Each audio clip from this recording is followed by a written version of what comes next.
Hello, today I'm going to be doing some sketching in my sketchbook. I'm going to be drawing from some photos that I found on Pinterest. If I don't know what to draw, I just want to do some drawing practice. One of my favourite things to do is save some images from Pinterest that I find visually appealing.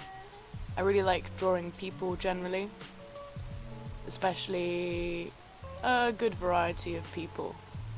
I haven't actually practiced drawing men in a really long time, and it's something I don't do often, so I thought that would be a really good thing to do, to push outside my comfort zone and do something a bit different. So I'm using a pentel brush pen. I really like these.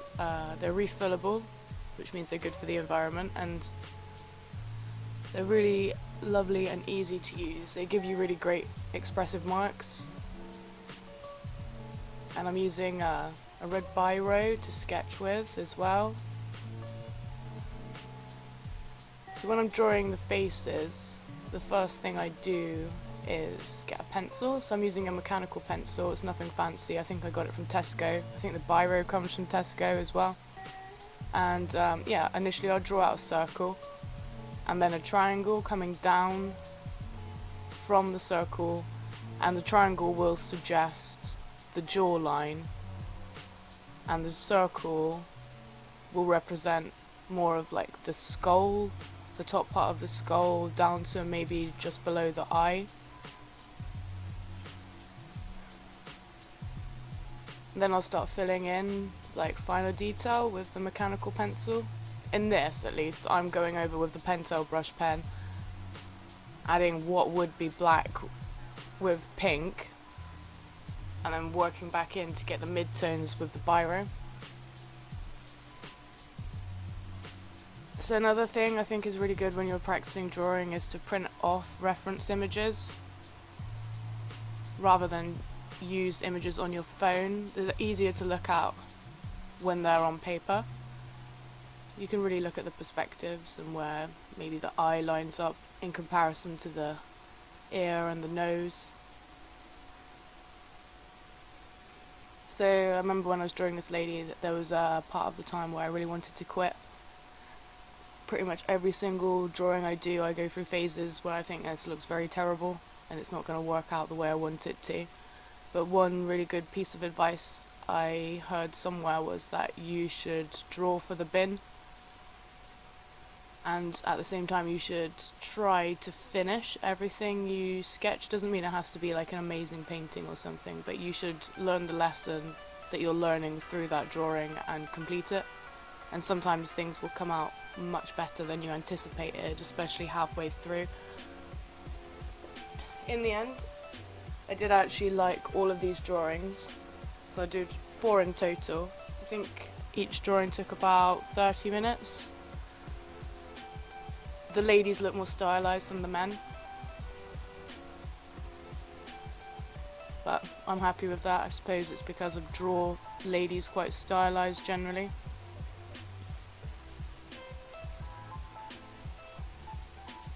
So at the moment I'm spending more time making videos. It's not something I've done an awful lot in the past. I haven't really had a lot of free time in the last year and a half. My full-time job is assistant manager of a live music pub, which is a great job. I do love it. And I also am a tattoo apprentice, so I do that part-time. My tattoo apprenticeship is unpaid, that's why I have another job whilst I do my tattoo apprenticeship. I've been doing my tattoo apprenticeship for almost a year and a half now, and I'm at the stage where I've been tattooing for quite a while.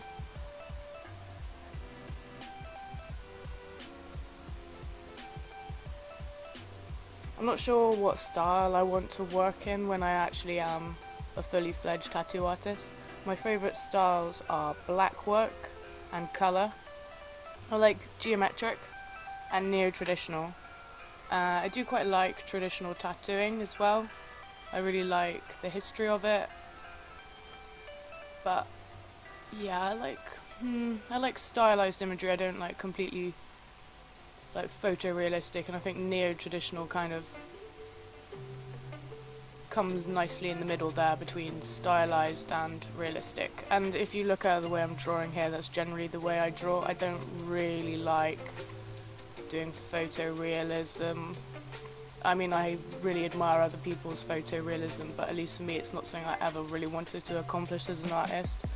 I like works of art to actually look like art in some way. Not to say photorealism isn't art, but yeah, I want it to look like it's been drawn. So I'm going to talk a little bit about my art background. So I did art and photography at A level, and then I went to college and I studied Art Foundation, in which I specialised in illustration. That was really great.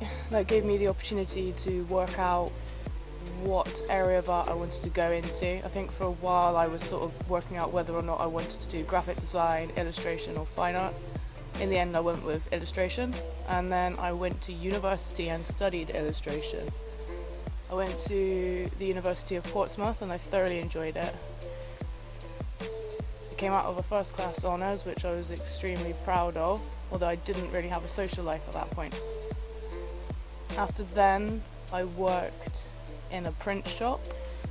I worked as a graphic designer and a web designer. But I knew deep down I'd much rather be tattooing, and it was something I'd wanted to do for a really long time, but I never thought I was good enough for. So to get myself into a daily drawing practice and to help myself get better at drawing, whilst I was working as a graphic designer, I started setting myself challenges, drawing challenges. So initially I would do 21 days of painting, 21 days of sketching, 21 days of hand-drawn typography, and then finally I did an entire year of drawing every day, at least one drawing a day, which I posted on the internet. I think around about the time that I completed that was the time that I left the print shop and began focusing all of my energy on building a tattoo apprentice portfolio and getting into that. So there you go. Thank you for taking the time to watch, and if you have any questions, just let me know.